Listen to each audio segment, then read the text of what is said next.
saat ini kalau kita boleh ada kembali, itu satu anugerah yang besar diberikan kepada kita untuk merenungkan satu kebenaran firman Tuhan. Dimanapun saudara berada, mari kita sama-sama belajar untuk merenungkan kebenaran firman Tuhan di dalam kehidupan kita, dan biarlah nama Tuhan tetap dipuji dan dipermuliakan. Sebelum kita merenungkan, mari kita tundukkan kepala. Bapa kami yang ada di dalam kerajaan surga, pada malam yang indah ini Tuhan, Engkau telah izinkan kembali, Tuhan anugerahkan dalam kehidupan kami untuk merenungkan kebenaran firman-Mu. Karena firman-Mu itulah yang mengingatkan kami, firman Tuhan itulah yang menegur kami, agar kami boleh berjalan di jalan yang benar dan sesuai dengan kehendak-Mu Tuhan. Urapi kami Tuhan, urapi saudara-saudara kami dimanapun saat ini berada, yang mendengarkan, yang mengikuti renungan pada malam hari ini. Dalam nama Tuhan Yesus Kristus, haleluya, amin. Puji Tuhan, saudaraku yang kasih dalam Tuhan Yesus Kristus. Pada malam hari ini saya akan mengambil tema, yaitu menjalani hidup tanpa sandiwara. Apa sih itu tanpa sandiwara? Mari kita membuka Alkitab kita yang ada di dalam 2 Petrus 1 ayat yang ke-16, dikatakan demikian. Akan saya bacakan, saudara menyimak dengan baik tentang apa itu menjalani hidup tanpa sandiwara. Sebab kami tidak mengikuti dongeng-dongeng isapan jempol manusia, ketika kami memberitahukan kepadamu kuasa dan kedatangan Tuhan kita Yesus Kristus sebagai Raja, tetapi kami adalah saksi mata dari kebenarannya. Saya ulangi sekali lagi. Sebab kami tidak mengikuti dongeng-dongeng isapan jempol manusia, ketika kami memberitahukan kepadamu kuasa dan kedatangan Tuhan kita Yesus Kristus sebagai Raja, tetapi kami adalah saksi mata dari kebenarannya. Saudaraku yang kasih dalam Tuhan, kalau kita melihat tentang kata dongeng menurut bahasa Indonesia, yaitu cerita yang tidak benar. Ya, artinya cerita yang tidak benar, terutama tentang kejadian zaman dahulu yang aneh-aneh, atau perkataan, berita dan sebagainya, atau yang bukan atau yang tidak benar. Seringkali kalau kita mendengar berita yang tidak benar, itu selalu begitu cepat, tetapi kita tidak mau melihat apakah itu benar atau tidak. Nah, saudaraku yang kasih, justru dengan katakan dongeng inilah yang sedang dicari-cari orang zaman sekarang. Kenapa? Karena dikatakan di dalam 2 Timotius, kita lihat saudara, kita lihat di dalam 2 Timotius dikatakan demikian saudara. Kita lihat bagaimana firman Tuhan itu menceritakan, memberikan penjelasan yang luar biasa. 2 Timotius pasal 4, saudaraku yang kasih, 2 Timotius pasal yang keempat dikatakan demikian. Mereka akan memalingkan telinganya dari kebenaran dan membukanya bagi dongeng. Saya ulang lagi. Mereka akan memalingkan telinganya dari kebenaran dan membukanya bagi dongeng. Mereka memalingkan apa? Kebenaran mereka dipalingkan, tidak didengarkan, tetapi mereka lebih menekankan tentang cerita bohong. Ya, saudaraku yang kasih dalam Tuhan, mereka seringkali lebih menyukai apa saudara?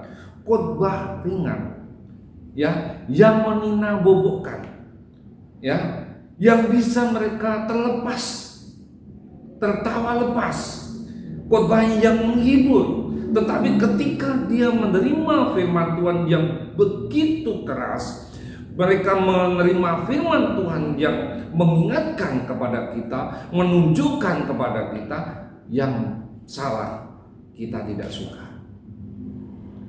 Mereka lebih suka mendengarkan apa? Khotbah-khotbah yang tertawa lepas, menghibur, yang menyenangkan hati. Tanpa disadari, saudaraku yang kasih dalam Tuhan, gereja bukanlah menjadi tempat yang atau untuk sungguh-sungguh mencari Tuhan. Saya garis bawahi, Tanpa disadari, gereja bukan lagi menjadi tempat untuk sungguh-sungguh mencari Tuhan dan kebenaran, tetapi mereka mencari penghibur, mencari hiburan-penghiburan kepenatan.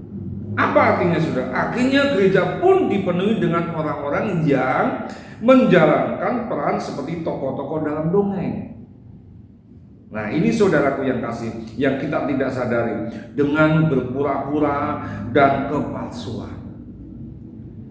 Kalau tentang palsu, mereka lebih senang. Tetapi kebenaran mereka tidak senang. Karena menyakitkan, karena ditegur kesalahannya. Para pelayan Tuhan pun saat menjalankan tugas pelayanannya, bukan hanya anak-anak Tuhan, tetapi pelayan-pelayan Tuhan, semua yang terlibat, orang yang memerankan tokoh pada sandiwara itu, mereka tidak sungguh-sungguh. Mereka yang penting saya menjalani sesuai dengan peran kita. Tidak, saudara. Tetapi kita mau belajar.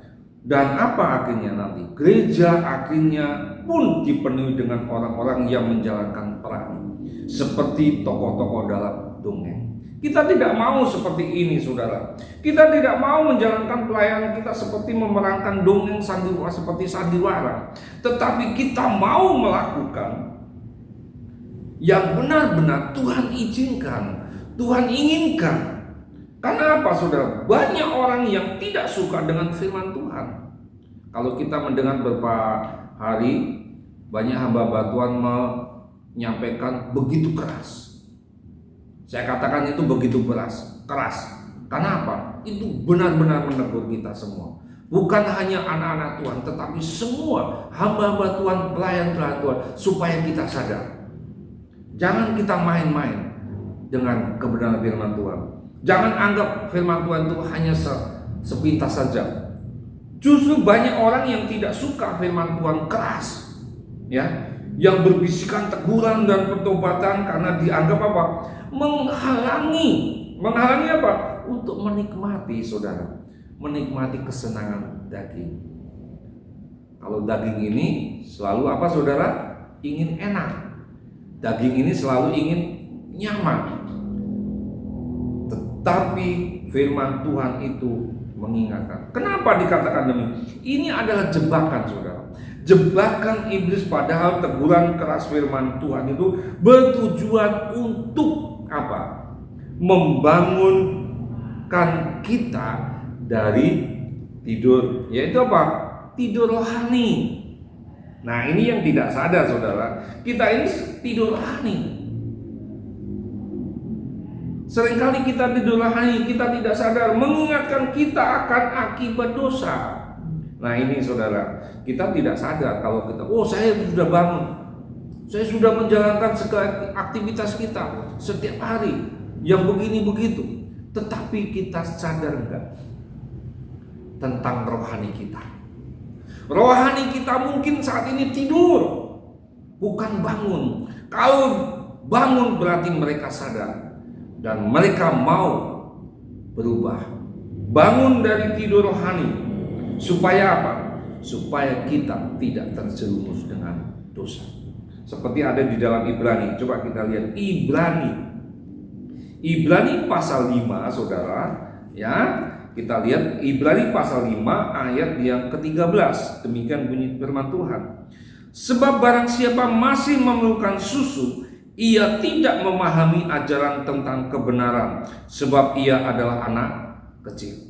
Tetapi makanan keras adalah untuk orang-orang dewasa, yang karena mempunyai panca indera yang terlatih untuk membedakan yang baik daripada yang jahat.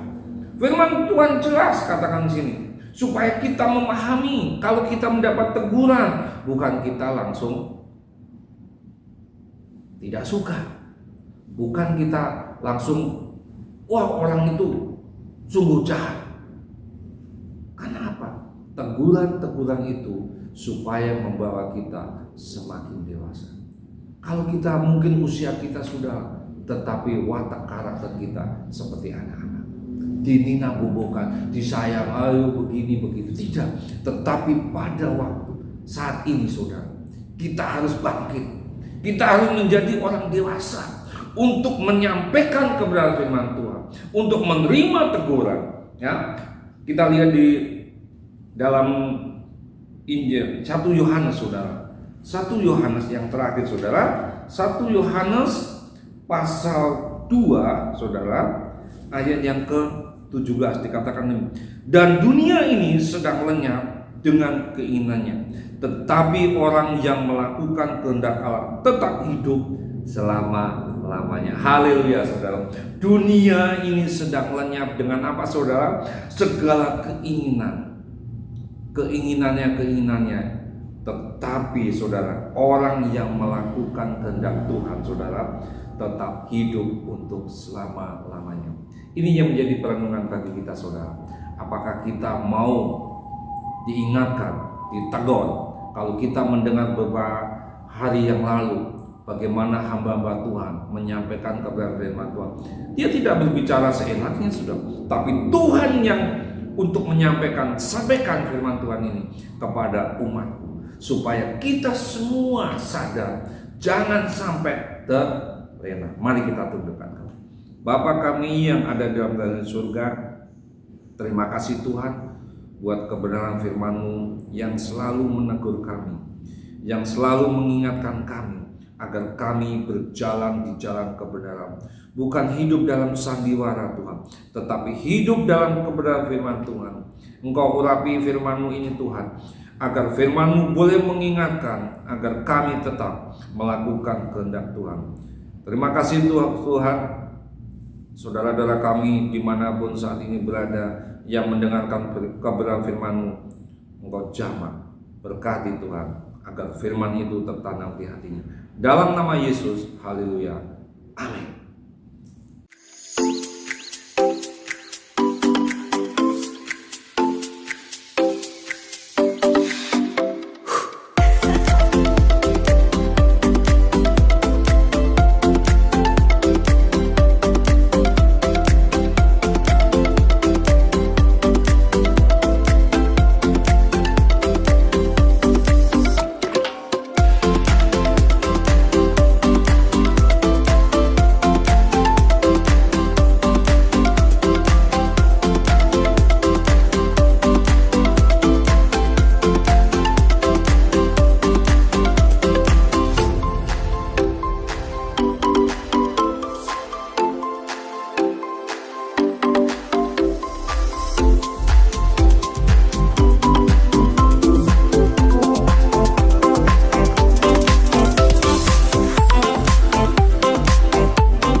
Gerejaku adalah rumahku.